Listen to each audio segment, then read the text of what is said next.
talk to us today. The focus of today is social media and bullying issues that the district attorney's office deals with here in Colorado Springs.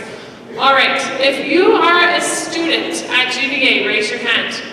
Now, if you stay here and you sit respectfully the whole time, Mrs. Smith is passing out possum tickets to kids who came, and also at the very end, if you've been respectful and you've listened to Mrs. Tips, then you get a treat. But you have to do a good job sitting calmly.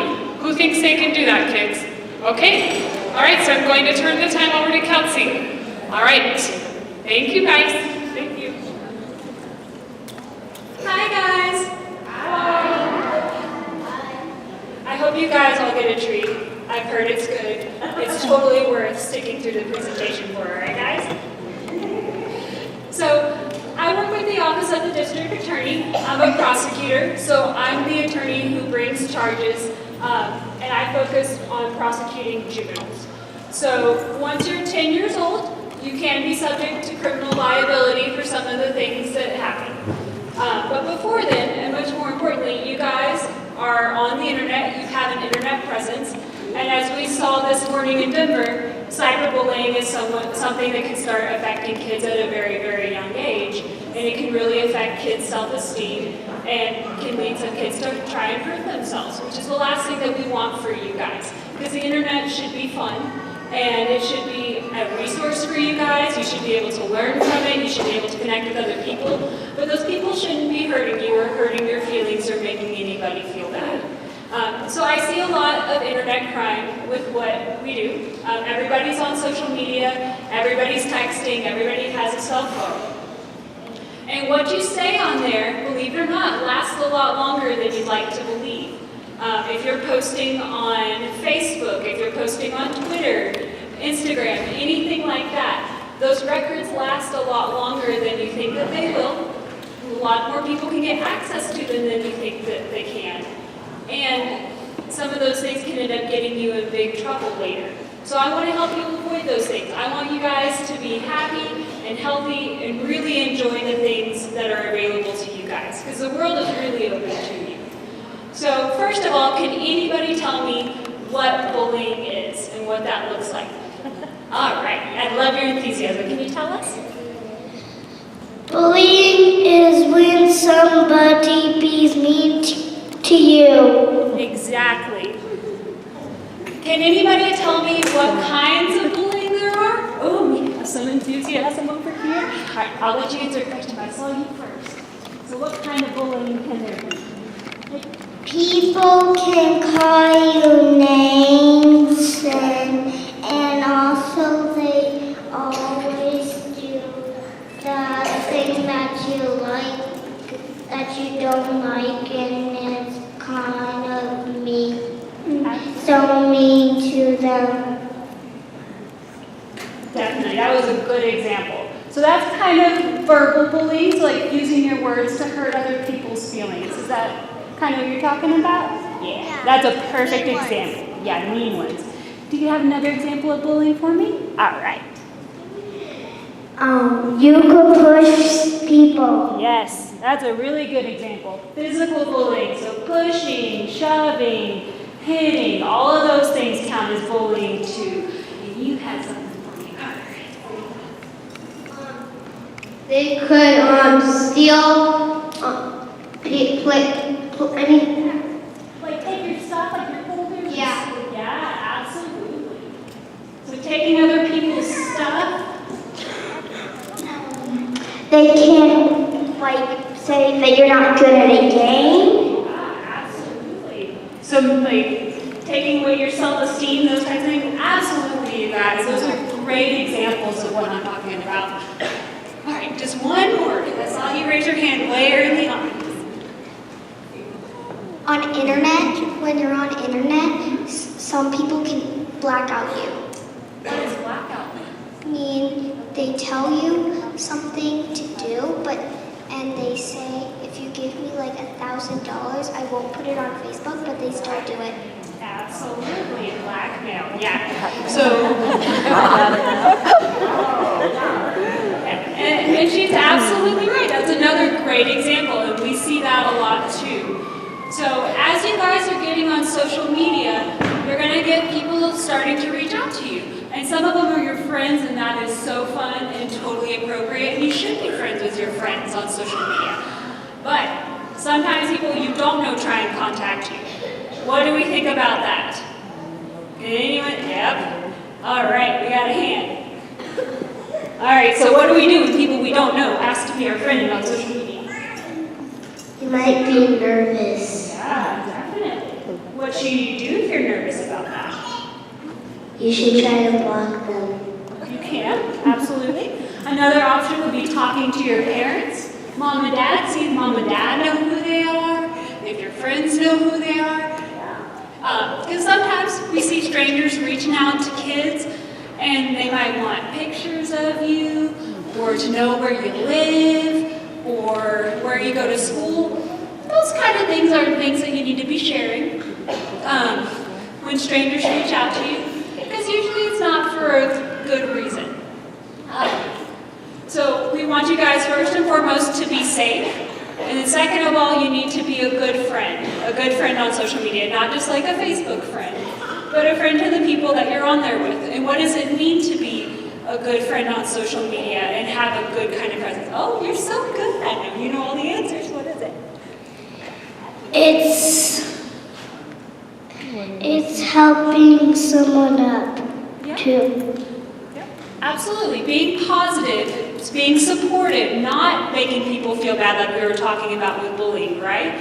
Like being positive and being friendly, because that's step one. If you are putting out good things are going to come back to you guys. Don't be those kids that are putting out negative stuff or being mean on social media, because those kids end up having to come see me at work, and that's not fun. And we'll get to talking about that in a little bit, but it starts with you guys being good friends. And you guys all seem really friendly. You're being so nice to me and helping me with this presentation. And that's how you should be on the internet.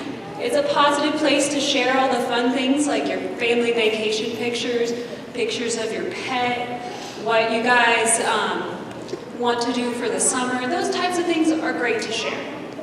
Picking on people on social media is where it starts to get dangerous. And that's when you guys can start getting in trouble. And that's the last thing anybody wants to do, because all of this is supposed to be fun, right? We want to have fun, you want to explore the world, see new things, meet new people, and it should be fun. But what you run into is people who are not being fun on social media, like making groups and excluding other people. That can kind of be bullying, right? Or, saying mean things about people on social media, like, you shouldn't have posted that picture, you don't look so good in it, or even meaner things.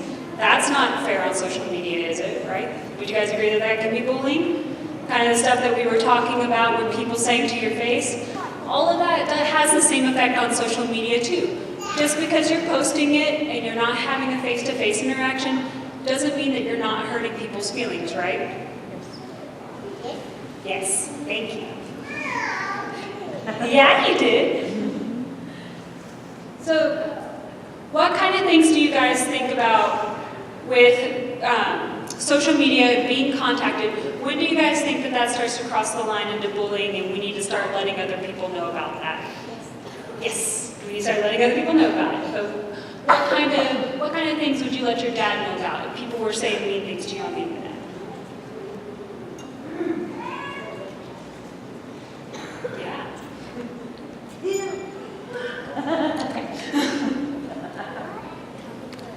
But your first line of defense for these types of things is always going to be mom and dad. You guys, they're there to protect you. They always have your best interest at heart. So if people are picking on you, step one is talk to mom and dad. And if that doesn't work, then there's other things that we can do to make sure that you guys are having an okay experience online and it's what you guys are wanting it to be and what it should be for you guys. So step one is talk to mom and dad. If that doesn't work, you can talk to the school, or if you need to get the police involved, if they're starting to be threats, if you guys are really, really being affected by these communications, you can absolutely reach out to the police, whether they file a criminal case or not. They're going to be happy to help you guys, because we want everybody to be safe and feel happy and healthy. Do you guys have questions about that? Do you guys have any other questions about cyberbullying and what that can look like before I tell you about what happens with cyberbullies and those kind of things? Anything from the parents? Okay, guys, so when we start seeing these cases turn into criminal cases, are like repeat communications. So if you have somebody sending your child messages over and over, like hundreds of messages for no purpose, that can be a criminal offense depending on what's happening, what's going on with your kid. If it's a one-sided communication and someone's harassing your child, that can rise to a criminal offense. Kids that are making fake social media profiles, we see that a lot. Trying to get pictures or learn your secrets or those types of things. That's criminal impersonation. So if a website looks strange or a profile looks strange, it might be one of your friends from school, but you know that they have another Facebook, that's probably not a safe site. That's probably one that you should avoid. It might be somebody who isn't that friend, who's just pretending to be that friend. And you don't want to talk to somebody who's pretending to be somebody else. That's not a good way to start a conversation. That's kind of a dangerous way to start things, right? And then you can get into cases where there start to be threats. So I'm going to beat you up at school if you come to school. Or I'm going to take your favorite toy when you come to school. Or things like that. When you start getting into threats, that is certainly something that we're looking at. And kids threatening to bring guns to school, kids threatening to shoot at school is a big problem that we're starting to see, and sometimes even in this community. So we take them very seriously. If we get those cases, those are going straight to the court system, and that's when we are absolutely involved. But that's really an extreme case. That's not something that we're really worried about for you guys. But what you should know is that these cases come into the juvenile system, there can be repercussions for being those types of bullies. And frankly, once it's cyberbullying, we have a record of what's happened. It's no longer a he said, she said, oh, there's all this other stuff going on. We get either the Facebook record or the Instagram chat or even sometimes the Snapchat records or the entire phone records. And we can say, these are the things that this person has said. These things meet a level of harassment. These things meet a level of threatening another person. This is criminal impersonation, or like the blackmail extortion that we were talking about earlier. So once things are out there, once there is that record, these cases are fairly simple to prosecute because we already have all of the evidence. It's hard to refute something that's typed up.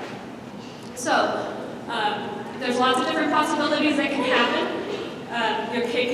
A child can go through a diversion program, which means there's nothing on their record. They get educated about the offenses, how not to commit these offenses in the future, where things went wrong. So those are like low-level offenses, first-time offenders. If you've already gone through that program, or we're seeing a more severe case than the case is written into court, with juveniles, all juveniles have the same potential punishments. It can be up to 2 years of probation. It can be up to 45 days in the juvenile detention facility, or up to 2 years in the Division of Youth Services, which is prison for kids. So these cases, even though a lot of times we don't think the things that we say online is going to really affect somebody or even affect the person saying them, it can. It absolutely can have effect. And I've had kids, or I've seen cases that have gone through my division where kids have been committed to the Division of Youth Services. So they don't get to live with their mom and dad. They have to go live in kid prison and stay in a facility because there are these issues and they weren't willing to do other things that we needed to keep them out of that system. So things can escalate very, very quickly, and we don't want that to happen. We want you guys to be smart and be happy and be kind to each other, because really, not being a bully is not hard at all. You guys are all capable of doing those things, and you have all been so sweet to me and so thoughtful and so good about identifying the things that it means to be a bully and what that looks like. So I'm not worried about you guys. You already know what you should be doing and how you should be treating each other. And so please, please, just continue that into your online presence, because you guys are going to have the world at your fingertips, and there's absolutely no reason it should be a negative anybody have any questions? Yes. Oh, that's true. Okay, so just deleting something does not mean that it's going to go away.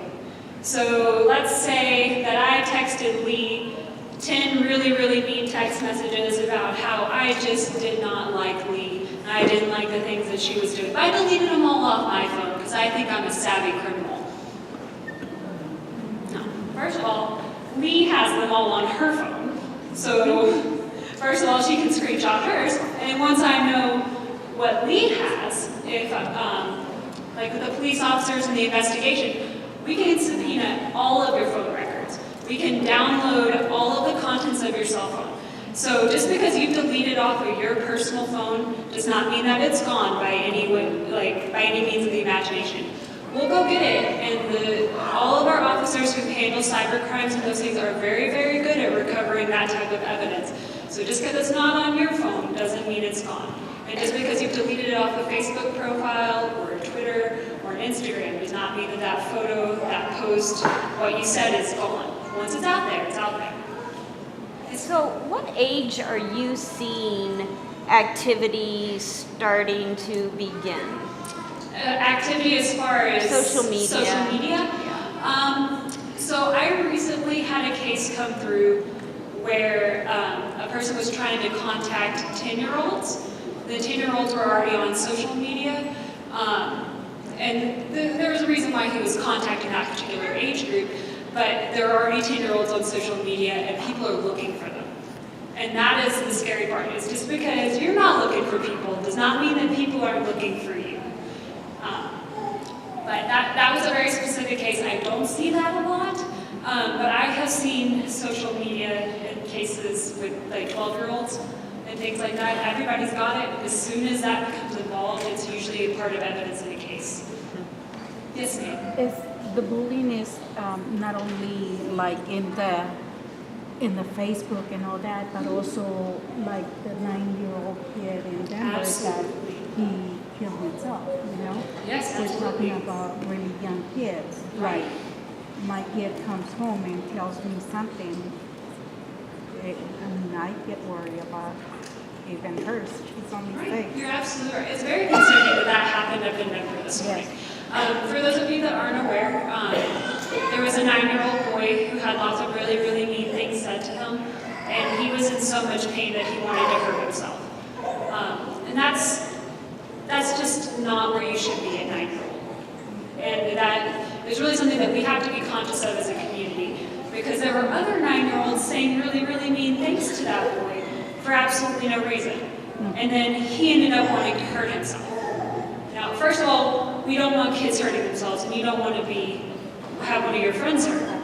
But those kids that were saying those mean things, there's a potential that they could be looking at some kind of criminal liability for that. And I don't know if anyone paid attention to the case. I believe it was out in Virginia, where a woman was just convicted of manslaughter because of the statements that she was making to her boyfriend. And he ended up taking his own life. So there is a big shift in the law, and we think that it's going to be a lot more prevalent with what we're seeing in the cyber cases, that what you're saying, the words that you're using, if it leads to somebody hurting themselves, there are certain cases where that could end up you being criminally liable for somebody taking their own life. And that's not a case where you're going to get diversion. That's not a case that we're going to take lightly once somebody is so hurt that they hurt themselves or somebody else. Any other questions I can answer for anyone? And please, there are no stupid questions. I know that I use a lot of legalese. I don't mean to. So if there's anything I can explain, I'd be happy to. Do you have a question, hon? I have something I'll share that's different that happened to my daughter. So when my daughter was, I think she was probably about 11. So kids in here, who has a cell phone? Raise your hand. Okay, that is great. If we had the older kids in here, a lot of them have cell phones. So, okay, so when she was only about 11 years old, she went to call me, or she went to text me, I think, and she accidentally got one digit wrong. And so she texted someone that she didn't know. If you know what texting is, raise your hand. Okay, hey. So she texted somebody that she didn't know. And the person responded back to her and told her that she had the wrong phone number. Now, who in here feels like they try to be nice to people? Okay, so does she. So she felt like she should be nice and start talking to the person. So she, when the person said, you had the wrong number, instead of just saying, okay, and not talking, she started texting the person, and the person was a man, an older man. And she texted him and just said something like, how is your day going? And he quickly realized that she was probably young and that he did not want to be texting with her. And I think she even said one more comment, not something that wasn't appropriate, but it wasn't okay because he was a stranger. And so he actually called her phone and asked to talk to her mom and talked to me and told me what happened. And I was so grateful because she was just trying to be nice, but it's not safe. Sometimes if you try to be nice to someone, it ends up being someone you don't know, and maybe they can do something that's not safe. And so you don't want to be nice to someone or be friendly to someone that way if you don't know them. You don't need to be talking or texting or sending them pictures. So that was something that happened in our house that we have not forgotten. I got something like that too. I got a guy send me a picture to my baby's phone. Yeah. No, not to your phone because I was little and I don't know which one was my daddy. Do you remember? Now I remember. She reminded me. Yeah, she made the same mistake. She texted Daddy, good morning, Dad, or something like that, and the guy sent a picture of himself to our phone. Yeah. That's not what you No. So guys, do you know what you do if you get a picture of somebody on your phone? Do you know what you do then? Go to the Just police. delete it. Go to the. I delete it and I Well- block the number, but I would, depending on the picture, I would just grab the phone. So first of all, guys, you should tell your mom and dad. If somebody's sending you pictures you don't know, that's not good stuff. Because why would a stranger be sending you pictures? There's not, if you can't think of an immediate nice reason that someone might be sending you pictures, it's like your friends will send you pictures. I don't know, my mom lives back in Texas still. My mom and I send each other pictures all the time. But strangers don't send me pictures. And strangers certainly should be sending you guys pictures. So if somebody sends you a picture, step one is let mom and dad or the school know. So if you're at school, school will get in touch with the right people. Mom and dad, depending on what kind of picture it is, getting in touch with the police is not a bad idea. I'm not saying that for like everything, like if you've got like an accidental picture of somebody's dog or something that you need to call the police about that. But if it's a more personal picture and it seems like you might be talking to somebody who's a little too interested in meeting your kid, that is something that we need to let the police know about. Because before I worked at this office, I worked at the U.S. Attorney's Office very briefly in law school. And procurement on the internet is something that's beginning to be a lot more sophisticated and something that we have to really be vigilant about. Because it can, sites or people on websites or people that reach out to your children can seem really, really fun and just super nice and want to connect with your kid. But that's typically not really what their purpose is. So, the lesson of that, guys, is stranger danger. If you don't know somebody, you probably shouldn't be talking to them. If they're sending you stuff, go show your mom or the school. All right? Seems like a pretty easy rule. Does anyone else have any other questions about what you should do with cyberbullying situations, about the legal field and what we're doing with those types of cases? Anything? Sometimes, yeah. So we asked if we ever see groups of kids going after one kid, and that is unfortunately something that we see, like a group mentality. We've decided that so-and-so isn't cool anymore, and so we're not going to be their friend, and we're going to very publicly plan group outings and exclude them. So some of that is just mean, and not necessarily something that you'll come to my office for, but it is still bullying. And it's still not behavior that is becoming of a young man or woman that wants to be a good part of our community. And we really want you guys to be a good part of our community. And bullies are not a good part of our community. And bullying in groups is even worse, because then the person who's being bullied is all by themselves. And they don't really have someone to turn to because their friends are being mean to them, right? Right. So we do see that. Whenever the cases come to me, even if all the children aren't saying all the things, if there's a group chat, your kid can potentially be held liable for things that other kids are saying in a bullying situation where they're all acting together. So that's also something to be conscious of when your kids are doing stuff in groups, is that can lead, if there's one kid who's doing bad stuff and everyone's kind of going along with it, unfortunately the kids who are just going along with it can sometimes get in trouble too. So just because you're not being the bully doesn't mean that you won't get treated like a bully. And did you have a question? I saw your hand up. What if people, What if somebody claims that you've done something, or a group of people are saying you did something that you haven't done? Well, if that's what they're doing, are they just saying that you've done something that you haven't done? Are they making any, like the blackmail conversation we were having earlier, or just making stuff up about you?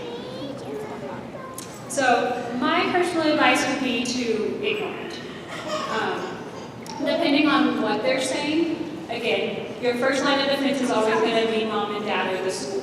So if people are making up stuff about you, I think step one is talk to your mom, because the more people that you have on your side and the more people that are helping you through a situation, the easier it's going to be to deal with. But if ignoring it doesn't work, if talking to your mom doesn't seem to be doing enough to help stop it, then I would say talk to the school, see what we can do to help you guys through that, because that's not fair, and that's not nice, and that is definitely bullying. So I would say talk to an adult about it, and let's make sure that we can get that taken care of. Because if adults don't know, then they can't really do anything about it, and that's when situations get out of control. Any other questions? I know you guys just want to get to that treat at the end. Is this for real this time, or are you tricking me again?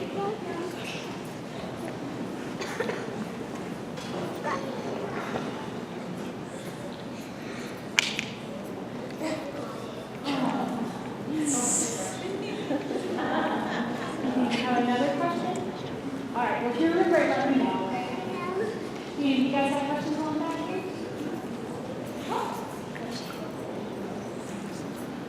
what happens if a bully tells you to do something that you're not supposed to do?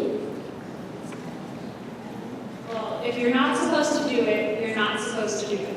Just because somebody else told you you need to do it, doesn't mean you're not going to end up in trouble for doing it, unfortunately. You know right from wrong, and that you got to look through what people are telling you and pick what's right. I know what somebody's telling you what to do is wrong. And that's not easy. I know it's not easy. It's very easy for me to stand here and say that you just have to do the right thing. But what I will tell you is it's a lot easier to live with the consequences of your actions if you're doing what you're supposed to do. Okay? What if someone told a lie? If someone tells a lie, well, if somebody tells a lie, is it about you or just a general lie? About you. Well, this is one of those situations where I talk to mom first and see what's going on, and if mom needs help, she can contact the school. Or if it's getting really, really bad, we can reach out to the police too. But you know what's true for you, and don't let people make you feel bad because they're making stuff up. Because that's, who cares what somebody made up? You know who you are and what you've done. Right?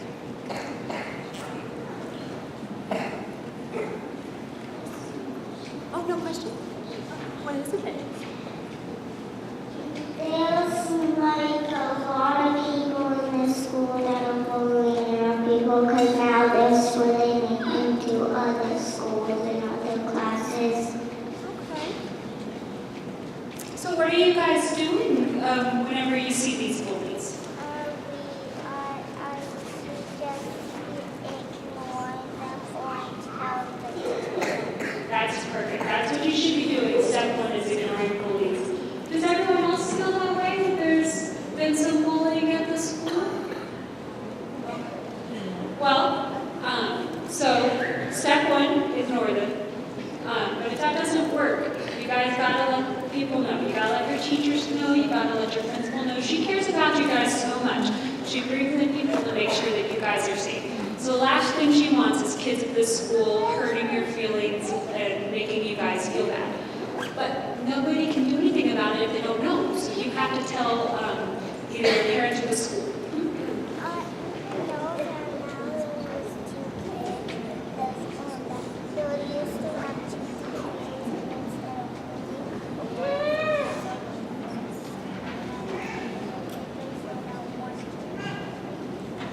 It's down there. Does your mom know what's going on? Kelsey, I can explain that a little.